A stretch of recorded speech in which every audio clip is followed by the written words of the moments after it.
Hey everyone, and welcome back to the deep dive. You guys sent in a ton of research on photonics and quantum computing. Yeah, And we're going to try to break it all down today. We're absolutely. focusing on this essay, Okay. Photonische Quantum Computer, linkbasierte Innovation. Have you seen this one? Oh, yeah. Jorgo Schneppat does a fantastic job explaining some really complex concepts. He really does make it. It's very accessible. Yeah, Before we get into the nitty-gritty, sure. can you give us like a quantum computing 101? Okay. So we're all on the same page. Yeah, so like when we talk about regular computers, it's all about bits, right? Zeros and ones. Right. But quantum computers use these things called qubits. Okay. And qubits can be a 0, a 1, or both at the same time. Oh, hold on. Yeah, it's kind of wild. It's called superposition. So it's like both at the same time. Exactly. It's like a coin spinning in the air. Okay, I'm kind of with you. Until it lands, it's both heads and tails. Right. And that's what gives quantum computers so much power. Okay, so that's superposition. Then you've got entanglement. Entanglement. This is where two qubits are linked together, Mm-hmm. and their fates are intertwined no matter how far apart they are. So even if they're miles apart Yeah, you measure one. and you instantly know the state of the other one, Exactly. Spooky action at a distance. it is spooky. And this Schneppat guy, he's really into photons. Yeah, he thinks they're the key to building these quantum computers. Interesting. Why is that? Well, for one, they travel at the speed of light. So super fast process. Exactly. And they're really resistant to noise. Noise. Yeah, like environmental interference that can mess up quantum calculations. Ah. Plus, we already have a bunch of technology for manipulating light. Like fiber optic cables? Exactly. So we Wow. can build on that instead of starting from scratch. That makes sense. So how do you actually build a quantum computer using light? What's the recipe according to Schneppat? Well, he breaks it down into a few key components. Okay. First, you need a source of photons. Okay, so where do you get individual photons? Do you just like shine a flashlight and grab them? Haha, not quite. You need special techniques. Okay. Schneppat mentions spontaneous parametric down conversion, or SPDC. SPDC. Basically, you split a high-energy photon into two lower-energy photons. Okay, and that gives you the single photons you need. Exactly. You can also use quantum dots, Quantum dots. tiny semiconductor crystals that emit single photons when you excite them. Got it. So we've got our photons. Now what? Now you need a way to detect them. Ah, like a sensor or something. Right. This is how you read out the results of your computation. Makes sense. Schneppat says you need detectors that are super efficient and really sensitive. To pick up those tiny photon signals. Exactly. Okay, so we can make photons and we can detect them. But how do we actually make them do calculations? That's where photonic circuits come in. Photonic circuits. Imagine tiny racetracks etched onto chips. Okay, I'm picturing it. And these racetracks have all these different components that guide the photons. So they're like controlling the path of the light. Exactly. You've got beam splitters that can send a photon down one path or another. Ah, so that's how you create that superposition state. Exactly. You've also got phase shifters that change how photons interfere with each other. Okay. And nonlinear gates that can entangle photons. Wow, sounds incredibly complex. It is, but that's the beauty of it. So are these components kind of like the logic gates in a regular computer?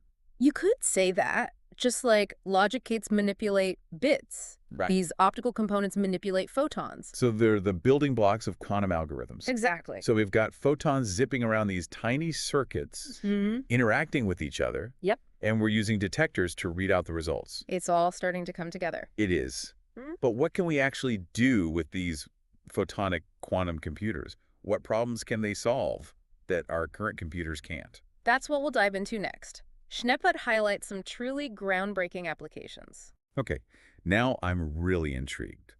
Let's take a quick break, and when we come back, we'll explore the incredible potential of these photonic quantum computers. Sounds good. Welcome back. We left off talking about the potential of photonic quantum computers. Yeah, Schneppat has some pretty mind-blowing ideas. Okay, lay it on me. What kind of applications are we talking about? Well, one area he highlights is cryptography. Oh yeah, keeping our data safe. Exactly. Specifically, something called quantum key distribution, or QKD. QKD. Yeah, it uses quantum mechanics to create encryption keys that are basically unbreakable. So like next level security. Exactly. Schneppat thinks this could revolutionize how we protect our data. Not just for like governments and big company. Right, for everyday people too. That'd be incredible. No more worrying about hackers. Exactly. Yeah. Imagine a world where our online activity is truly private. Sign me up. What else does Schneepat talk about? He's also really interested in how these computers can handle massive amounts of data. Okay. Think about fields like astronomy or genomics. Where they're generating tons of data? Right. And classical computers struggle to process it all. So quantum computers could help us make sense of all that information. Exactly. Schneepat thinks they could uncover hidden patterns and insights. Like a superpowered microscope for data. That's a great way to put it. Okay, this is all very exciting, but are there any downsides? We talked about ethical challenges. Yeah, Schneepat acknowledges those concerns. Okay. Like, for example, job displacement. Oh, right. If these quantum computers could do so much more, What happens to the people whose jobs are automated? that's a valid point. It's like the whole debate around AI. Right. Schneepat doesn't have all the answers, Sure. but he stresses the importance of open discussions and proactive planning. So we need to think carefully about the societal impact. Exactly. And make sure the benefits are shared widely. I like that. So it's not just about the technology itself. Right. It's about how we use it and who benefits from it. Okay, back to the applications. Yeah. What else does Schneepat highlight? He sees huge potential in scientific discovery, specifically fields like materials science and drug discovery. Can you elaborate on that? Imagine being able to simulate molecules with incredible accuracy. Wow. You could see how drugs interact with the body at an atomic level. That's incredible. It could lead to personalized medicine and incredibly targeted therapies. So less guesswork and fewer side effects. Exactly. And in materials science, you could design entirely new materials with specific properties. Like super strong but lightweight materials. Right, or materials that are resistant to extreme temperatures. The possibilities are endless. Exactly. Schneepat thinks this could revolutionize those fields. What about things like climate modeling or financial forecasting? He believes quantum computers could have a huge impact there, too. Helping us understand and predict complex systems. Exactly. Whether it's the climate or the stock market. This is all very exciting, but it also feels a bit daunting. I know what you mean. It's a major technological shift. Is Schneepat optimistic about the future? He is. He sees a lot of progress being made. He points to institutions like Quatec in the Netherlands, Xanadu in Canada, and companies like Google and IBM. They're all working on this. Yeah, it's a global effort. So what are the biggest challenges? Yeah. What's holding us back? Well, scalability is a big one. Building these computers on a larger scale. Right. And cost is another factor. Makes sense. These things are probably expensive to build. They are, and we need more efficient components. So there's still a lot of research and development needed. Exactly. But Schneepat is confident that we'll overcome these challenges. Does he give any timelines? When might we see some of these applications become a reality? He's careful about making specific predictions, Sure. but he suggests we could see significant advancements in the next decade or so. Wow. So within our lifetime. He thinks so. Okay. He thinks specialized quantum computers for specific tasks could be available in 10 to 15 years. That's not that far off. What about a universal photonic quantum computer? One that can solve any problem. Yeah, like the holy grail of quantum computing. He says that's a much more ambitious goal, Okay. It could be decades away. but it's worth pursuing. Definitely. The potential benefits are just too great to ignore. Schneepat also talks about integrating these computers into our everyday lives. Yeah, he has some interesting ideas about that. Like what? Well, he talks about quantum cloud computing. Quantum cloud computing. Yeah, where you could access the power of a quantum computer remotely. Like through the internet. Exactly. It would make this technology available to everyone. So you wouldn't need to own your own quantum computer. Right. You could just tap into the power of one in the cloud. That would be amazing. It would democratize access to this technology. He also talks about miniaturized quantum devices. Miniaturized. Yeah, tiny quantum processors embedded in everyday objects. Like in our phones or something. Exactly. Imagine your smartphone with a quantum processor. Wow, it sounds like science fiction. It does, but Schneepat thinks it's a real possibility. Okay, my mind is officially blown. This has been an incredible journey. I know, right? Quantum computing is mind-boggling. Before we wrap up, I wanted to touch on one final point that Schneepat makes. Okay. He talks about the importance of wonder and excitement. Ah, yes. He wants people to be inspired by this technology. Not intimidated by it. Exactly. He wants to spark curiosity and a passion for exploration. Because that's what drives innovation. Right. He wants to inspire the next generation of scientists and engineers. To tackle the challenges and unlock the potential of quantum computing. I love that message. It's about nurturing that sense of wonder. That's what makes science so fascinating. Exactly. Well, Yorgo Schneeppad has given us a lot to think about. He really has. Yeah. His essay is a fascinating glimpse into the future. A future where light could power a revolution in computing.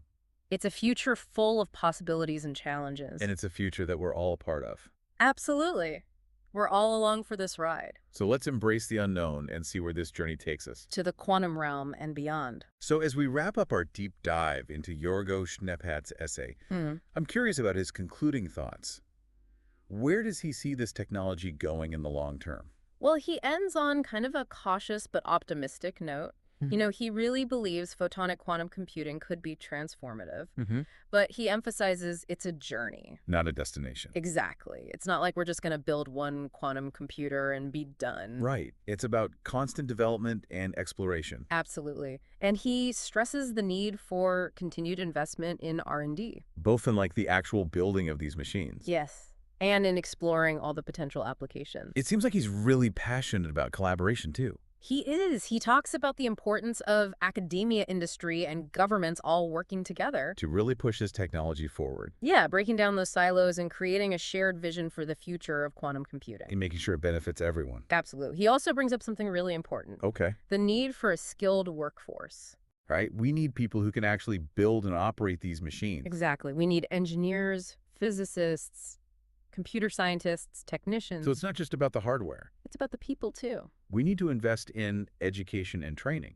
To prepare for this quantum future. And it's not just about technical skills. Right. It's about fostering curiosity and a passion for exploration. That's what Schneeppad keeps coming back to. He wants to inspire the next generation. To push the boundaries of what's possible. It's a great message. It is. Well, Yorgo Schneeppad's essay has given us so much to think about. I know, it's amazing to consider all the possibilities and the challenges. It feels like we've just scratched the surface of this incredible field. Definitely. There's so much more to learn and explore. I'd encourage everyone listening to check out the resources we'll link in the show notes. There are some great online courses and books out there. That can help you delve deeper into the world of quantum computing. It's a fascinating subject. And as always, we want to thank you for joining us on this deep dive into the world of photonic quantum computers. It's been a pleasure exploring this with you. And remember, keep those photons firing. And keep asking those big questions. We'll see you next time on The Deep Dive.